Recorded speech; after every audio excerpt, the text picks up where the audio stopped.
अस्सलामुअलैकुम दोस्तों, उम्मीद करता हूँ कि आप सब खैरियत से होंगे। अप्लाई बाबा चैनल में आप सबको खुश आमदीद। दोस्तों, prime minister office board of investment के अंदर पीएमयू में कुछ जॉब्स अनाउंस हुई हैं, जिसके बारे में आज मैं आपको गाइड करूंगा कि इसकी कौन कौन सी जॉब है, एलिजिबिलिटी क्राइटेरिया क्या है और हम किस तरह इसको अप्लाई कर सकते हैं। वीडियो को एंड से स्टार्ट तक कंप्लीट देखिएगा और कहीं पे अगर आपको कोई प्रॉब्लम आए अप्लाई करते हुए तो अप्लाई बाबा चैनल पर आप हमें कमेंट्स पे रब्ता कर सकते हैं। अब हम चलते हैं एडवर्टाइजमेंट की तरफ। दोस्तों, इस सबसे पहले हमारे पास जो जॉब्स अनाउंस हुई हैं इसके बारे में मैं आपको बता दूं, ये तमाम जॉब्स प्रोजेक्ट पे स्केल पीपीएस पे है। मींस के पीपीएस की सैलरी पैकेजेस बहुत ज़्यादा होते हैं, जो कि China Pakistan economic corridor industrial corporation development project जिसका नेम है, और ये कॉन्ट्रैक्ट बेसिस के ऊपर है, जबकि ये 1 साल के कॉन्ट्रैक्ट पर है। मजीद ये कि इनकी एक्सटेंशन होती रहेगी एज पर प्रोजेक्ट रिक्वायरमेंट। अब हम चलते हैं एडवर्टाइजमेंट की तरफ। सबसे पहली पोस्ट है deputy director industrial corporation PPS 8 की, एक सीट है। जो कि हम बात करें कि इसकी क्वालिफिकेशन तो MBA, MPa, master in management science अगर आपने किया हुआ है तो आप इसके लिए एलिजिबल है। 40 साल तक इसकी एज लिमिट रखी गई है और एटलीस्ट 5 साल का एक्सपीरियंस इसके लिए रिक्वायर्ड है। नेक्स्ट हमारे पास दोस्तों जो पोस्ट है वो है सिस्टम एनालिस्ट पीपीएस 8 की, एक सीट है। मास्टर और इक्विवेलेंट डिग्री आपकी होनी चाहिए। मींस के 16 ईयर एजुकेशन आपने किया हुआ है कंप्यूटर साइंस के अंदर, सॉफ्टवेयर इंजीनियरिंग के अंदर, HEC रिकॉग्नाइज्ड इंस्टीट्यूट से, तो आप इसके लिए अप्लाई कर सकते हैं। 45 ईयर तक आपकी एज या इससे बिलो होनी चाहिए, तो आप तब भी इसके लिए एलिजिबल हैं। और उसके साथ 7 साल का एक्सपीरियंस रिक्वायर्ड है, जो कि वेब डेवलपमेंट, सॉफ्टवेयर डेवलपमेंट और साथ ही वर्किंग नॉलेज आपको होना चाहिए बैक एंड और फ्रंट एंड के बारे में। नेक्स्ट हमारे पास है असिस्टेंट डायरेक्टर SEZ PPS 707 की, एक सीट है। जबकि इसके लिए क्वालिफिकेशन की अगर हम बात करें तो आपने अगर एमबीए किया हुआ है या आपने मास्टर किया हुआ है इकोनॉमिक्स के अंदर, मैनेजमेंट साइंस के अंदर, आपने या एमएस प्रोजेक्ट मैनेजमेंट के अंदर किया हुआ है या बीएससी इंजीनियरिंग की हुई है, तो आप इसके लिए एलिजिबल हैं। और इसके साथ 3 साल का एक्सपीरियंस भी लाजमी है। एज लिमिट इसके लिए रखी गई है 35 ईयर तक। नेक्स्ट 4 नंबर के ऊपर हमारे पास है IT expert graphic designer PPS 7 की, हमारे पास एक सीट है। बीएस सॉफ्टवेयर इंजीनियरिंग और इक्विवेलेंट क्वालिफिकेशन इसके लिए रिक्वायर्ड है। एज लिमिट रखी गई है 35 ईयर और 5 साल का इसके अंदर एक्सपीरियंस रिक्वायर्ड है web development, graphic designing, software development वगैरह में।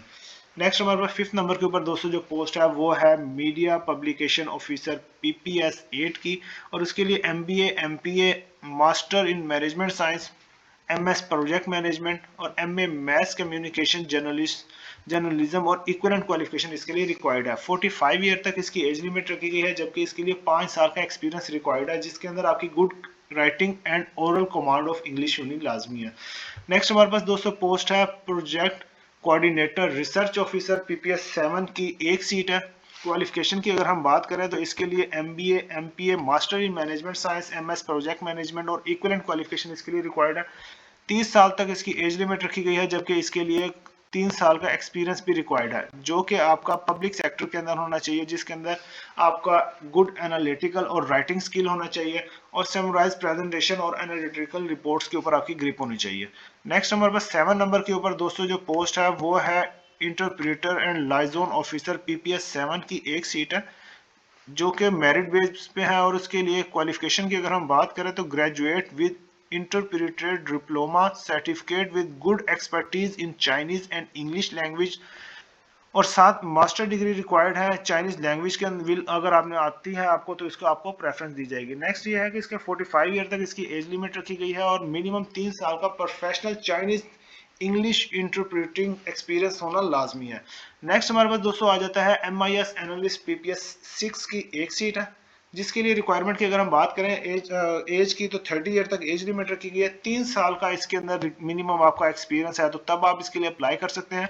मजीद ये कि आपके पास जो क्वालिफिकेशन है वो है BScs आपने किया हो, BSIT किया हो, मास्टर इन प्रोजेक्ट मैनेजमेंट में आपने किया हो, तो आप इसके लिए एलिजिबल है। नेक्स्ट हमारे पास 9th नंबर के ऊपर है एग्जीक्यूटिव असिस्टेंट पीपीएस 6 की, एक सीट है।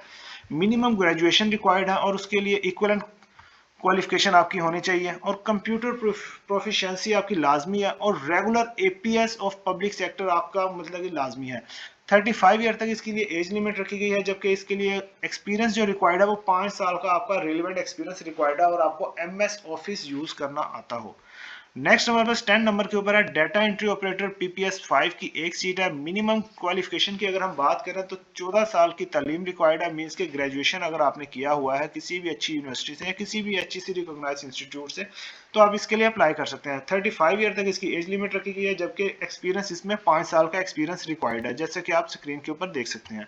नेक्स्ट दोस्तों हमारे पास है ड्राइवर पीपीएस 2 की 2 सीट हैं, जो कि रावलपिंडी और इस्लामाबाद बेस्ड इनकी पोस्टिंग, और एक ही सीट है या तो इस्लामाबाद में होगी या रावलपिंडी के अंदर। और इसके लिए क्वालिफिकेशन की जो रिक्वायरमेंट है वो मैट्रिक होना चाहिए और आपका पास ड्राइविंग लाइसेंस होना चाहिए, एलटीवी या एचटीवी कोई भी ड्राइविंग लाइसेंस है तो आप इसी लिए अप्लाई कर सकते हैं। 30 साल तक इसकी एज लिमिट रखी गई है और इसके लिए किसी किस्म का कोई एक्सपीरियंस नहीं है। बट अगर आपका ड्राइविंग का एक्सपीरियंस किसी गवर्नमेंट इंस्टीट्यूट या किसी अच्छी फर्म से है तो आपको प्रेफरेंस दी जाएगी। नेक्स्ट हमारे पास दोस्तों पोस्ट है डेयरी डिस्पैचर की, जिसके लिए हम बात करें कि एक सीट है रावलपिंडी इस्लामाबाद के लिए। मैट्रिक और वैलिड मोटरसाइकिल ड्राइवर लाइसेंस आपके पास होना लाजमी है। 30 ईयर तक इसकी एज लिमिट रखी गई है और इसके लिए अगर हम बात करें तो इसके लिए एक्सपीरियंस की जरूरत नहीं है। अगर आपका एक्सपीरियंस होगा तो आपको इसके अंदर प्रेफरेंस दी जाएगी। नेक्स्ट आ जाती हैं इसकी टर्म्स एंड कंडीशन। जैसा कि मैं आपको बता रहा हूँ इसका अप्लाई करने का तरीकेकार क्या है, इसकी लास्ट डेट क्या है। तो दोस्तों इसके अप्लाई करना है, आपने एनटीएस के थ्रू इसके अप्लाई करना है। एनटीएस पर जाने के बाद मैं आपको जैसा कि दिखा देता हूँ, साथ साथ मैं ये ओपन कर लेता हूँ। दोस्तों अगर अभी तक आपने चैनल को सब्सक्राइब नहीं किया तो जल्दी से चैनल को सब्सक्राइब कर लें और बेल आइकन को प्रेस कर लें, क्योंकि डेली बेसिस के ऊपर latest government jobs update, government की जो भी स्कीम्स आती हैं वो हम अपने अप्लाई बाबा चैनल के थ्रू आप तक प्रोवाइड करते रहते हैं। अच्छा दोस्तों इसमें यह है अनाउंस डेट, इसकी उन्होंने लिखी हुई है कि आज की डेट के अंदर ही, मींस के 8 मार्च को ये जॉब एडवर्टाइजमेंट अनाउंस हुई है और इसकी लास्ट डेट है 25 मार्च 2026। इसके लिए ये तमाम हमने ये एनटीएस की वेबसाइट के ऊपर देख सकते हैं, तमाम सीट्स अवेलेबल हैं, हर चीज़ है, इनकी फीस भी सारी मेंशन की हुई है कि कितने चार्जेस हैं, वो सब कुछ इसके ऊपर अवेलेबल है। आपने एनटीएस के थ्रू अप्लाई करना है। अप्लाई करते हुए अगर दोस्तों आपको किसी किस्म की कोई परेशानी है, कोई चीज़ समझ ना आ रही हो तो आप हमें कमेंट्स में राब्ता कर सकते हैं। हम इंशाल्लाह पूरी कोशिश करेंगे कि आपका इसके अप्लाई में प्रॉपर रहनुमाई फराहम करें। मिलते हैं नई वीडियो में नई एडवर्टाइजमेंट नई रिसर्च के साथ, तब तक अपना ख्याल रखिएगा। अल्लाह हाफिज़।